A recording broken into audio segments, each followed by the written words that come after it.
Hi, it's Daniel O'Philly. I'm going out on another adventure over in April 2017. I'm going to Colombia. I'm actually right now in Colombia itself. I'm just here kind of filming some pieces to camera. Now, the plan is to go to the wild in Colombia, survive out there naked. I haven't set how many days to do it in. It's kind of dependent, but I've got a few weeks to do it within. So I'm very excited to do this. Came into Colombia just yesterday and it's been very nice, it's been very hot. This is going to be a lot more different than it was in my other kind of challenges. This one I'm doing very much solo. This means I have to carry all the gear myself. I'm going to set up all the cameras and all the audio equipment myself. I have to keep it all charged, all myself. Which means one thing, I'm going to be even more splitting my time between the survival part compared to the filming part.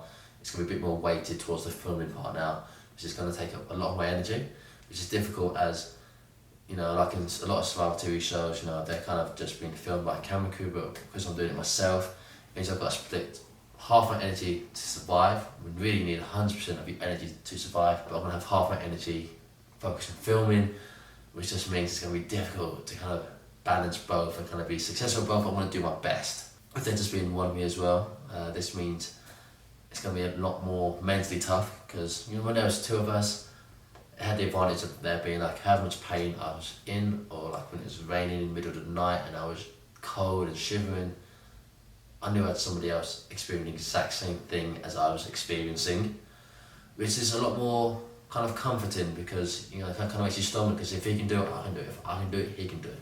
And there's two of you, you're in for it together. And there's always somebody else there to help kind of, you know, call for rescues if it's needed, someone to help you kind of get through it, someone to help motivate you. But when it's by myself, it's all down to myself, and that's going to be the toughest part, because it will make you want to give up when it's by yourself, because you're not letting your teammate down, you're only letting yourself down. I find it much easier to let yourself down than it is to let someone else down, because it's all kind of on my shoulders now. Now there's going to be a lot of kind of dangers out here as well. In Colombia, there's, you know, malaria. I've got tablets for that, so that should hopefully, you know, avoid me from getting it, but that's not a complete preventative method. And we've got dengue fever, which there's no medication for, and there's also Zika virus, which there's no medication for. So that's going to be exciting with all the mosquitoes coming in, and by myself, I will be the sole target for all the mosquitoes on my naked skin. And I don't know if I mentioned before, but I will be doing it naked, as standard, and now to make it much more tough and much more difficult to sleep in. I won't be taking a machete or knife or any kind of form of cutting tool to make it a bit more harder. Not that it wasn't easy before, but it's going to be even harder now, because it'll be harder to make shelter, harder to catch animals, or, you know, catch lizards or anything along those lines. If I see a snake, I can't really kill it because I haven't got a knife or machete to do it safely, and I'm kind of by myself, which means that if I can't kill it safely, I can't really try to kill it at all. It's going to be difficult.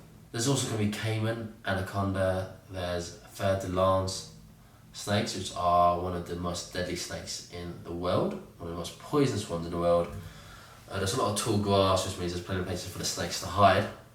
Dehydration is going to be a big issue. I will not be bringing any kind of metal container to collect water in, which means that it's going to be very hard to make water clean and potable to drink.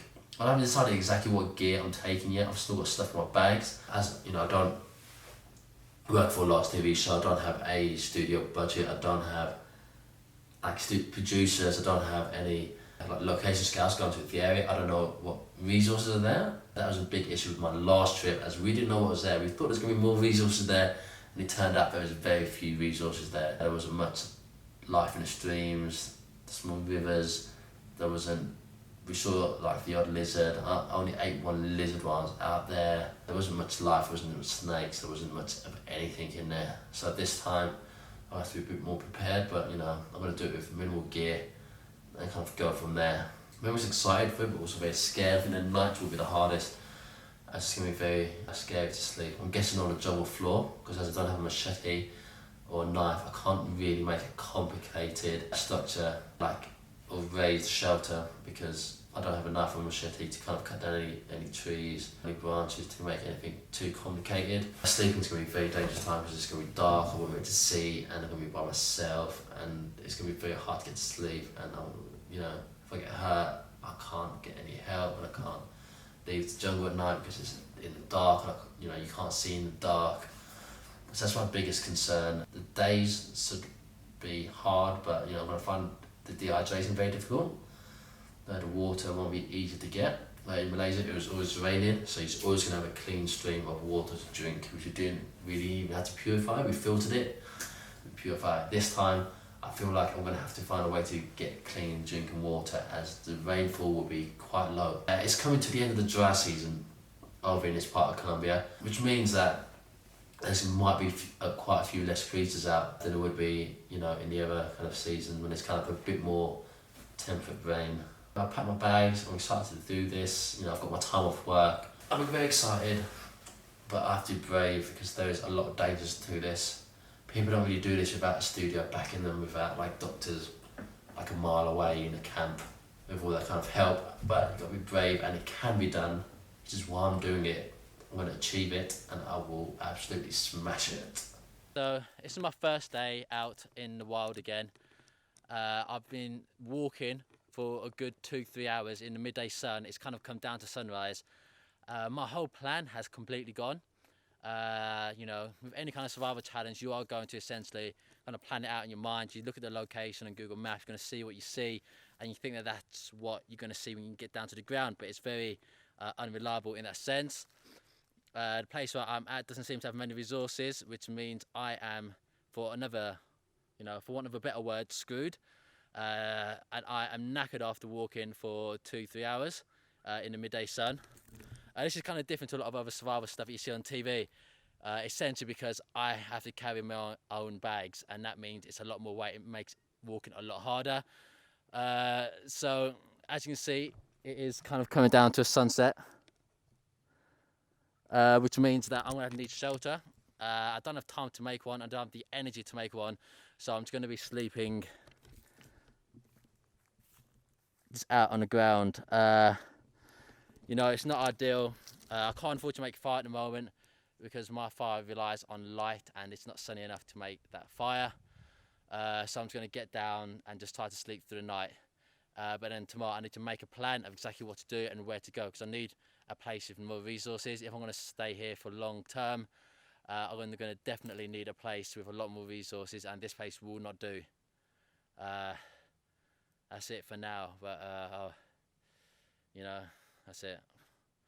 My whole plan has gone to shit, if I'm honest. That's survival. Yeah, what plan you want? I'm getting very dehydrated as well, as you can tell. My mouth just feels so dry. I'm not enjoying this at all. This is absolute hell, because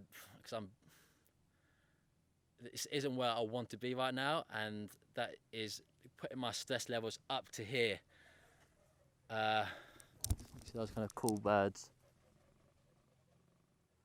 Yeah, my stress levels are very high, and I'm gonna have to lighten up my bags because I might have to cross the river tomorrow. It's getting harder and harder to sleep now. It's getting colder and colder in the night. I just kind of shake myself just to stay warm.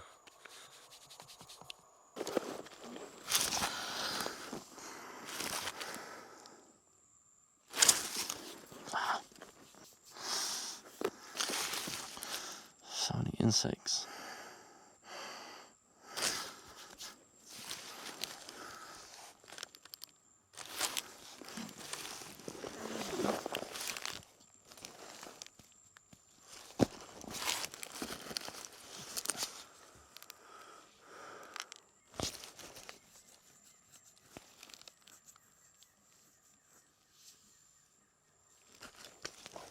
Ah.